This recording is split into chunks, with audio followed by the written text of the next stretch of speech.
Bonjour à toutes et à tous. Je vous souhaite encore une fois une chaleureuse bienvenue sur la chaîne Sissa Mata Ako. Dans cette vidéo, nous allons étudier rapidement une suite numérique. Ok? Alors, la suite est définie par U0, un réel quelconque, et par la relation de récurrence pour tout entier naturel n, un plus 1 égale à 1 tiers de un plus 2. Dans la première question, on nous fixe U0 égale à 3 et on nous demande de calculer U1. Ok? Ensuite, on nous demande d'exprimer UN en fonction de N. D'accord? Voilà. Donc, nous allons calculer UN. Bien, maintenant, on nous dit d'exprimer UN en fonction de N. Vu ce que UN nous a donné, nous avions U0 égale à 3 et UN aussi a donné 3. Ça veut dire que si nous voulons calculer U2, nous allons encore trouver 3. D'accord? Donc, finalement, c'est que notre suite est une suite constante. OK? Voilà. Donc, U0 égale 3, U1 égale à 3. Donc, si, par récurrence, nous allons voir que si UN est égal à 3, alors UN plus 1 sera égal à quoi? Ça fait 1 sur 3 UN, mais UN est encore égal à 3, plus 2. Donc, le calcul nous donne 3 également.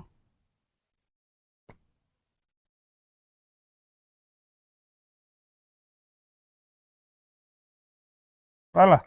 Alors, donc, déjà, on a constaté U0 égale à 3, U1 égale à 3. Ça veut dire que si nous supposons qu'à un rang n quelconque, UN égale à 3, alors on voit que le UN plus 1 sera aussi égal à 3. Donc, la suite U, en fait, est une suite constante. Ça veut dire que quel que soit l'entier naturel n, UN vaut tout simplement 3. Voilà. Donc, on en déduit que quoi? Donc, pour tout entier naturel n, UN est égal à 3. Voilà.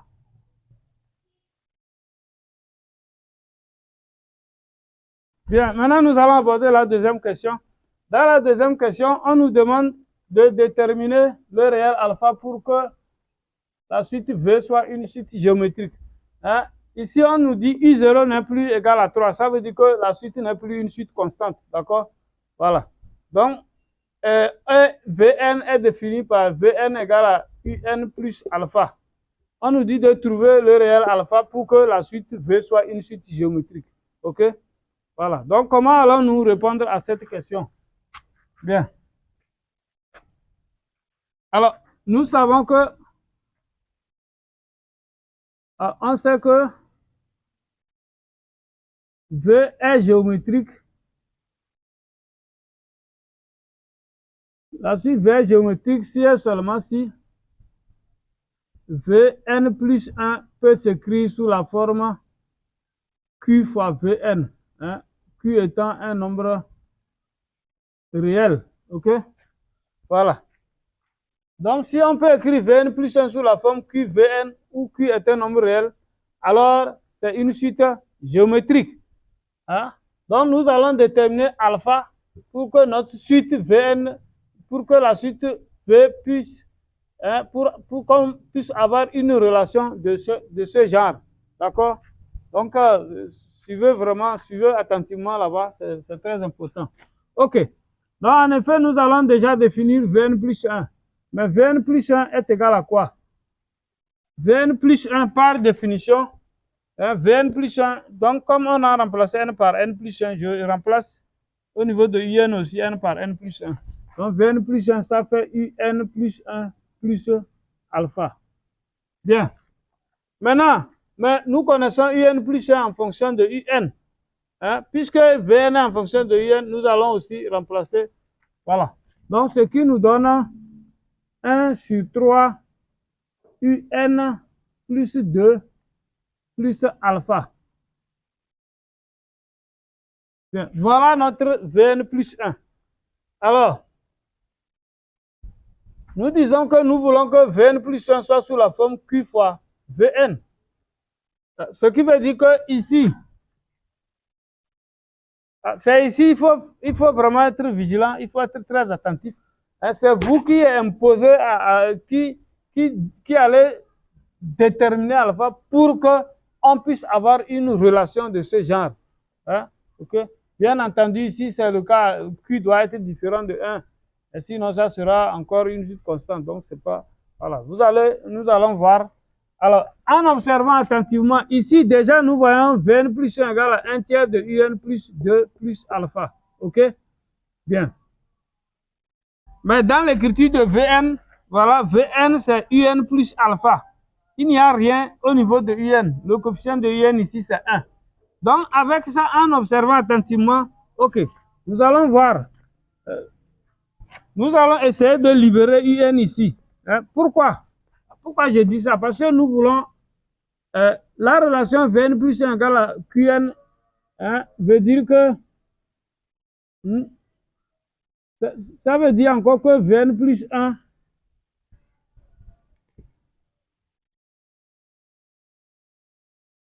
cette relation veut dire encore que Vn plus 1 sera sous la forme Q Vn, mais Vn c'est Un plus alpha. OK? Voilà. Nous voulons une écriture de ce type, hein, où Q sera un réel que nous-mêmes on verra. D'accord? Voilà. Nous voulons avoir quelque chose de ce type, hein, parce que ça c'est Vn. Alors, donc en observant attentivement, nous sommes à ce niveau. Ce qui veut dire que si on n'avait pas un tiers, voilà. Donc, qu'est-ce qu'on va faire pour libérer Un comme ça? Nous allons factoriser un tiers là. Hein? Donc, si on met un tiers en facteur, alors, nous devons diviser maintenant chaque élément par 1 sur 3. Il va nous rester Un plus 2 plus alpha sur 1 tiers. Hein? Oui, parce qu'un tiers ne multiplie pas 2 plus alpha. Donc, quand je fais ça, voilà, si je devrais redévelopper, vous voyez, un tiers par Un, j'aurai un tiers fois ça, les 1 tiers vont se simplifier. Donc, ça ne change pas l'écriture de Vn plus 1, d'accord? Hein, voilà. Maintenant, finalement, ça nous donne quoi?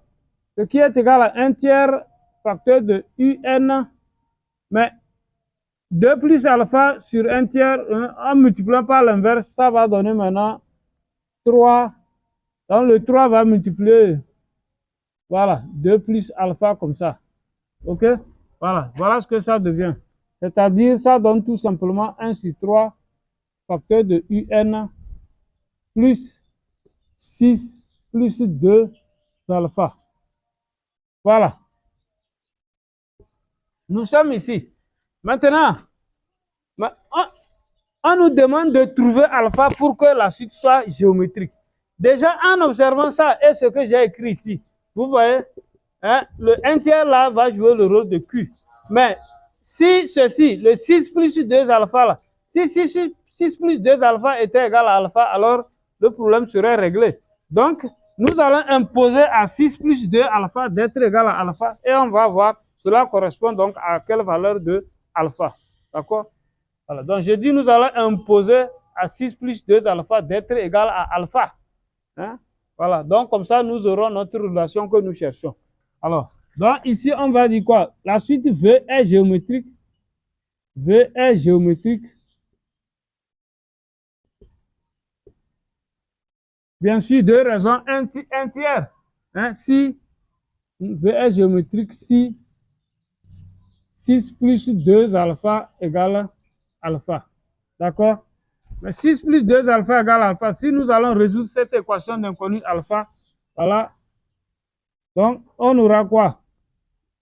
Si alpha vient ici, on aura 6 plus alpha égale 2 alpha moins alpha. Donc, ça fait alpha. Voilà, c'est-à-dire que alpha égale moins 6. OK? Voilà. Maintenant, nous allons conclure. Ça veut dire que si alpha vaut moins 6, nous aurons notre suite, hein, sera une suite géométrique. C'est-à-dire la suite V sera une suite géométrique de raison 1 sur 3. D'accord? Voilà. Pour alpha égale moins 6, V est géométrique. V est une suite géométrique. La suite V est géométrique. Deux raisons. Q égale 1 sur 3.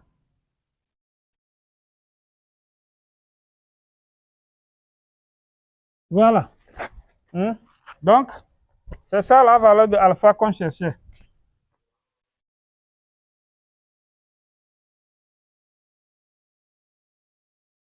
Voilà. Pour alpha égale moins 6,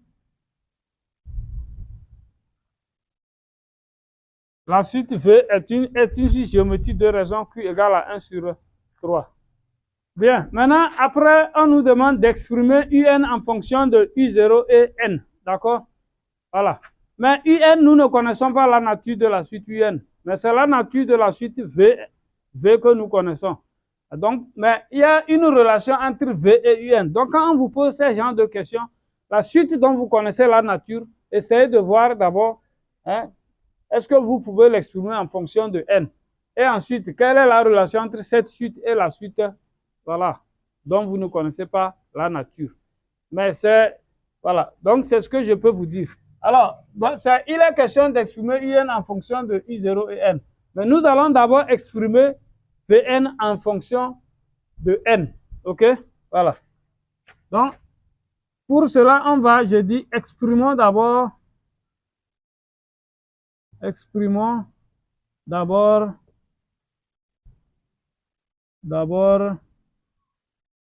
Vn en fonction de N. OK? Nous allons exprimer d'abord Vn en fonction de N. Mais on sait que puisque V est une suite géométrique, nous venons de montrer que la suite Vn est une suite géométrique de raison 1 sur 3. Et le premier terme sera V0 que nous allons déterminer. Donc, Vn va s'écrire, ça fait V0 fois Q puissance N. OK? Voilà. D'une manière générale, voilà, la formule, l'expression du terme général d'une suite géométrique en fonction de N est Vn égale Vk Q puissance N moins K. Où Vk est le premier terme. Donc, chez nous ici, c'est V0 qui est le premier terme parce que V0 est bien défini puisque U0 aussi l'est. D'accord? Voilà. Maintenant, avec ceci, or V0 est égal à quoi? Or, V0 égale, à partir de la définition de la suite U, puisque nous savions que Vn égale à, je vais rappeler ça ici, nous savons que Vn c'est Un plus alpha, d'accord? Voilà. Donc V0 égale U0 plus alpha. U0 plus alpha. Mais comme nous ne connaissons pas U0, ça veut dire que nous allons, mais nous ne connaissons pas U0, mais on connaît alpha, d'accord? Voilà, U0 lui est quelconque. Donc, ce qui va donner encore U0 moins 6. Alpha égale à moins 6. OK? Voilà. Et la raison Q, c'est 1 sur 3. Donc, c'est ce que nous avons fait ici. Donc, nous avons tous les éléments. Par conséquent, la suite Vn est alors égale à, voilà, U0 moins 6 que multiplié par 1 sur 3 à la puissance n. Voilà l'expression de Vn en fonction de n. D'accord? Mais ce n'est pas ce qu'on nous demande. On nous demande plutôt Un en fonction de n. Mais comme Vn égale à Un moins alpha, on va tirer Un ici.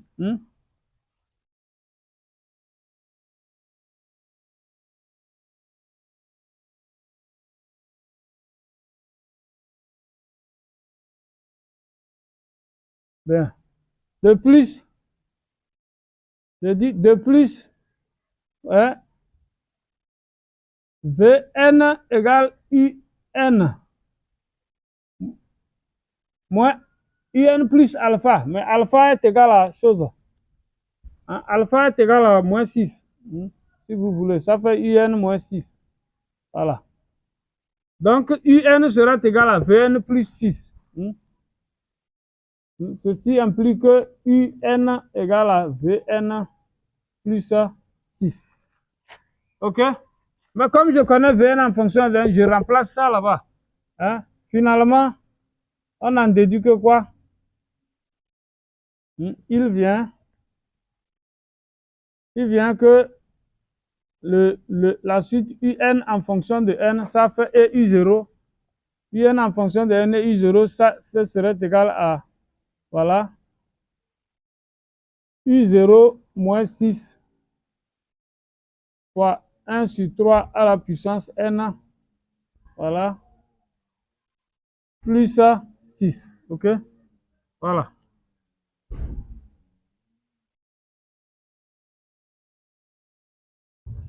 Donc, j'ai remplacé Vn par son expression ici, dans l'égalité qui est là-bas. Voilà l'expression de Un en fonction de U0 et de l'entier naturel N. Ici, c'est bien U0. Voilà. Vous allez m'excuser un peu, mon marqueur vient de finir, je ne savais pas. La limite de 1 sur 3 puissance N A, lorsque N tend vers plus l'infini, c'est égal à 0. Pourquoi? Pourquoi je le dis? Car, hein, car la valable absolue d'un tiers ou bien moins 1 sur 3, car moins 1 est plus petit que 1 sur 3 plus petit que 1. En fait, c'est une propriété, d'accord? La propriété dit quoi? Les conditions pour que cette suite converge, c'est quoi? Si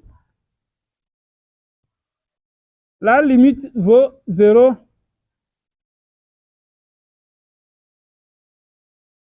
à l'infini, la limite de q puissance n vaut 0 si moins 1 est plus petit que q plus petit que 1. Donc, c'est une propriété. D'accord? Maintenant, ça donne plus l'infini.